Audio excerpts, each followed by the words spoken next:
अस्सलाम वालेकुम। मेरा नाम डॉक्टर नौफल है। अभी रिसेंटली मैंने अपनी हाउस जॉब कंप्लीट की है निश्तर मेडिकल हॉस्पिटल से। और आज की वीडियो मैं बना रहा हूँ प्लैब वन के हवाले से कि आप कैसे प्लैब वन की तैयारी कर सकते हैं, क्या रिसोर्सेज इसके में यूज़ कर सकते हैं, कितना टाइम आपको चाहिए, क्या टिप्स एंड ट्रिक्स हैं। मैंने अपना प्लैब वन जो है वो 17 फरवरी 2022 को दिया था और अल्हम्दुलिल्लाह वो पास हो गया।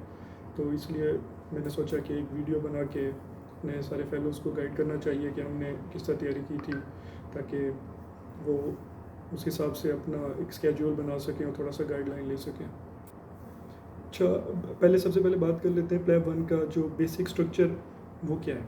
इसमें बेसिकली होते हैं आपके पास 180 MCQs और इसको आपको जो सॉल्व करने का टाइम होता है वो होते हैं अराउंड 3 आवर्स देते हैं। तो इस लिहाज से देखें तो 1 MCQ पर मिनट आपको के पेस से चलना पड़ेगा ताकि आप ये MCQ को पूरा कर लें। और इसमें सबसे ज़्यादा जो मसला होता है वो इशू इसी का होता है कि पूरे टाइम पे अक्सर अपना पेपर सॉल्व नहीं कर सकते और कुछ MCQs रह जाते हैं। लेकिन उसी के टिप्स एंड ट्रिक्स कुछ बताऊंगा मैं आपको, जो मैंने पर्सनली यूज़ किए थे और जिसकी वजह से काफ़ी फ़ायदा हुआ था मुझे।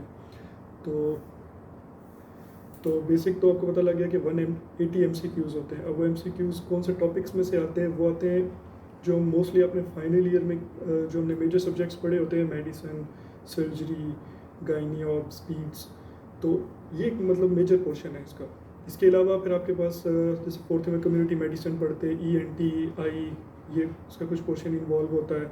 एनेटमी का होता है, फार्माकोलॉजी का होता है, थोड़ा सा बायोकेमिस्ट्री का होता है। तो ये बाकी जो टॉपिक्स होते हैं ये इन्वॉल्व होते हैं और ये इनका एक पोर्शन मिला के स्पेसिफिक पोर्शंस को डिवाइड किया जाता है, किसमें से कितना पोर्शन आएगा। एक रफ आइडिया होता है उनका, लेकिन ज़्यादातर मेडिसिन, सर्जरी, पीड्स और गायनी इस तरह के बड़े सब्जेक्ट से ज़्यादा होते हैं MCQs। अगर बात करें कि ये इसकी डिफ़िकल्टी लेवल पे, तो इतना डिफ़िकल्ट नहीं है ये, काफ़ी कंपैरेटिवली इजी है। अगर आपने MCAT पास कर लिया, आपने first year, second year, third year, fourth year, final year के प्रॉफ पास कर लिए हैं, तो ये कोई पास करना कोई बहुत बड़ा मसला नहीं है, काफ़ी इजी होता है ये। अच्छा, इसका जो पासिंग क्राइटेरिया है ना, इसका कोई स्पेसिफिक मार्क्स नहीं होते कि आपने इतने मार्क्स ले लिए, मिसाल के ऊपर 70% ले लिए तो इसका मतलब आप पास हो गए। इसमें होता है कि जितने लोग टेस्ट देते हैं उनमें से वो एक एवरेज बनाते हैं, मोस्टली वो अराउंड 115-118 तक होती है। तो उसके हिसाब से फिर वो उससे ऊपर वाले पास होते हैं, उससे नीचे वाले जो होते हैं ना वो फेल कंसीडर किए जाते हैं। तो इसलिए अगर आप गेस कर लें तो ये 115 to 118 के दरमियान जो है ना, इससे ऊपर आपने स्कोर करेंगे तो ये पासिंग। अच्छा, अब आ जाते हैं कि इसके लिए कितना टाइम चाहिए इसको प्रिपेयर करने के लिए। अभी मोस्टली जो हमारे निस्तर से इसके लिए प्लैब के लिए जिन्होंने बुकिंग करवा ली है उनका मोस्टली ज़्यादातर फरवरी में टेस्ट, और वो मोस्टली हाउस ऑफिसर हैं, इस टाइम जॉब कर रहे हैं। कुछ हमारे फेलोज हैं जो हाउस जॉब कर चुके हैं। अब मैंने जब पर्सनली खुद दिया था तब मैं हाउस जॉब कर रहा था। तो हाउस जॉब के दौरान अगर आप ये करना चाहते हैं तो आपको कम से कम 3 महीने चाहिए, डिपेंड अपॉन क्या आपकी इस टाइम रोटेशन कौन सी हो रही है। अगर आपकी रोटेशन थोड़ी रिलैक्स ही है तो आप उसमें उसको अच्छे तरीके से यूटिलाइज़ कर सकते हैं। और अगर आप जॉब नहीं कर रहे, जस्ट फ्री हैं और सिर्फ प्लैब पे ही फोकस कर रहे हैं, तो 2 मंथ्स मोर देन इनफ है, बिकॉज आपके पास फुल डे होता है, आप उसको अपनी मर्ज़ी से यूटिलाइज़ कर सकते हैं। तो हाउस जॉब जो कर रहे हैं उनके लिए अराउंड 3 मंथ्स, और जो फ्री हैं वो 2 मंथ्स मोर देन इनफ है उनके लिए। अच्छा, तो टाइम के बाद अब आते हैं रिसोर्सेज में कि इसको मतलब आपको तैयारी के लिए ना रिसोर्सेज कौन सी चाहिए। पहली बात एक चीज़ समझ लें कि इसके लिए आपको कोई टेक्स्ट बुक पढ़ने की ज़रूरत नहीं है, बिल्कुल भी ज़रूरत नहीं है, ठीक है। इसके लिए 3 मेजर रिसोर्सेज यूज़ करते हैं सारे। एक तो आपके पास प्लैब कीज़ होती हैं, ऑनलाइन सब्सक्रिप्शन से ये आपको लेनी पड़ती है।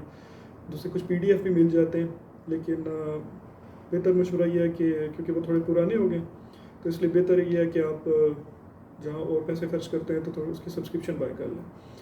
दूसरा प्लैब कीज़ होती हैं, ऑनलाइन सब्सक्रिप्शन होती है, ये होते हैं MCQs।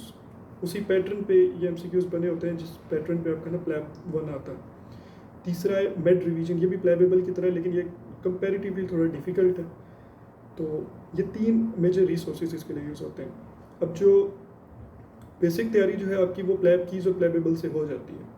मेड रिवीजन वो है जिनके पास एक्स्ट्रा टाइम है, जिनको लगता है कि बहुत और अच्छा करना चाहते हैं तो वो बेशक यूज़ करें, नहीं वैसे मेरी पर्सनल एडवाइस ये है कि उसको यूज़ ना करें, कोई इतना खास फ़र्क नहीं पड़ता। अगर आप प्लैब कीज़ और प्लैबेबल पे ही उन्हीं को सही से करेंगे तो मोर देन इनफ है वो आपके लिए, ना आपको ज़्यादा हेडेक भी नहीं होगा उसका कि इधर से कोई चीज़ रह जाएगी या उधर से कोई चीज़ रह जाएगी। तो बेसिकली प्लैब कीज़ नोट्स होते हैं जो आपने सबसे पहले पढ़ने, मिसाल के तौर पे मेडिसिन आपने प्लैब की से पढ़े मेडिसिन, अगर वो अराउंड 120 पेजेस में उसमें डिफरेंट टॉपिक्स लिखे होंगे, हार्ट का हो गया, लीवर, लंग्स, जिस तरह भी लिखा होगा जो उनकी टॉपिक वाइज अंदर डिस्ट्रीब्यूशन होगी वो आप पढ़ेंगे। फिर वही वाले टॉपिक प्लैबेबल में एमसीक्यूज़ के फॉर्मेट पे होते हैं। जब आप एक टॉपिक पढ़ लेंगे प्लैब की से, फिर आप प्लैबेबल से जाके एमसीक्यू सॉल्व करेंगे, और उस टाइम जब आप एमसीक्यू सॉल्व करेंगे उसमें आपके पास ऑप्शंस होती हैं, आप क्वेश्चन फ्लैग कर सकते हैं, क्वेश्चंस को उनकी ना पूरी डिटेल आ जाती है, आप आंसर ऑप्शन वाइज आंसर्स पढ़ सकते हैं। तो आप उसमें तो जो एमसीक्यू आपका गलत होता है आप उसको नीचे दोबारा डिटेल में दोबारा पढ़ सकते हैं, उसके अंदर नाइस गाइडलाइंस लिखी होती हैं और डिफरेंट किस्म की जो गाइडलाइंस चल रही होती हैं यूके में वो चल रही होती हैं, तो उनको आपने गो थ्रू करना है। बेसिकली ये सारा जो प्लैब 1 का कोर्स है ना, ये गाइडलाइंस पे चलता है। आप इनकी गाइडलाइन से, यूके की गाइडलाइन से आपने अपने आप को फेमिलियर करना है और उस हिसाब से ही आपके एमसीक्यूज आएंगे। अब उसके बाद बारी आती है कि आपने पेपर अटैम्प्ट कैसे करना है। जो उसके पेपर का फॉर्मेट होता है वो मैं इधर अपनी के साथ स्क्रीन पर लगा दूंगा कि वो किस टाइप का पेपर है। आपको जैसे यूएचएस में फिल करते थे, बबल फिल करना होता है, इसी तरह ही सेम फॉर्मेट इसका है, लेकिन इसमें एक की डिफरेंस ये है कि यूएचएस में हम बॉल पॉइंट से फिल करते थे, तो इसमें आपको लेड पेंसिल से फिल करना है। तो आपके पास ये ऑप्शन है कि आपको लगता है कि आपने गलत ऑप्शन टिक कर दिया, तो आप उसको दोबारा से रब करके ना दोबारा से आप मतलब ऑप्शन चेंज करके भी लगा सकते हैं। तो आपके पास इस चीज़ में आप ना बाउंड नहीं हो जाते कि आपने गलत लगा दिया तो वो गलत कंसीडर हो गया, आप उसको चेंज कर सकते हैं। तो ये एक एडवांटेज है। सेकंड चीज़ ये है कि जो मैंने शुरू में बताया था कि सबसे बड़ा मसला जो प्लैब 1 में आता है, तैयारी हो जाती है। जो मेन मसला आता है वो अटैम्प्ट के टाइम आता है कि एमसीक्यूज़ की स्टेटमेंट्स कई बार लंबी होती हैं ज़्यादातर, तो टाइम पे पेपर पूरा नहीं हो सकता।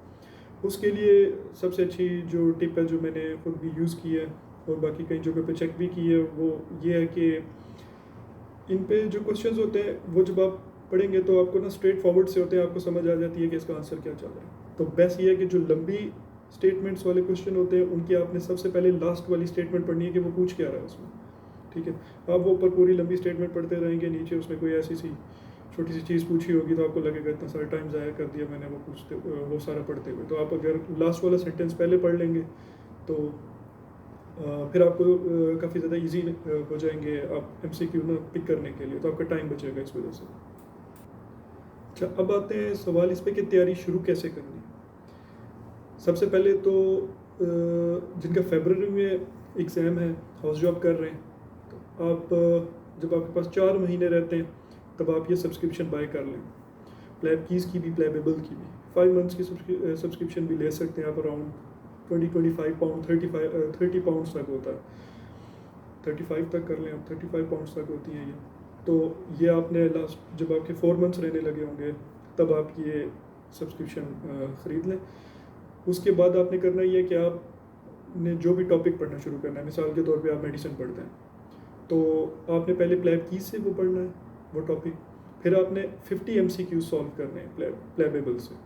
तो ये 50-50 के आपने एक रिदम से चलना है ताकि ये आपको ना आप पे बर्डन भी ना पड़े और आप स्मूथली अपनी हाउस जॉब भी सही से करें और पढ़ने वाली तरफ से भी सही से करें। तो आप 50 MCQ सॉल्व करेंगे, 50 MCQs में से जो आपको लगे कि आपके ये गलत हुए हैं आप उनको दोबारा से देखेंगे, आप अपनी प्लैब कीज़ में जाएंगे, अगर आप हो सकता है तो वो प्रिंट करवा लें। प्रिंट करवाने का ज़्यादा फ़ायदा आपको प्लैब कीज़ से, ताकि आप उसके ऊपर अपने क्लिंचेस मतलब मेन इंपॉर्टेंट पॉइंट्स जो आपको लगता है वो जो है वो आप लिख सकते हैं। जो प्लैब तो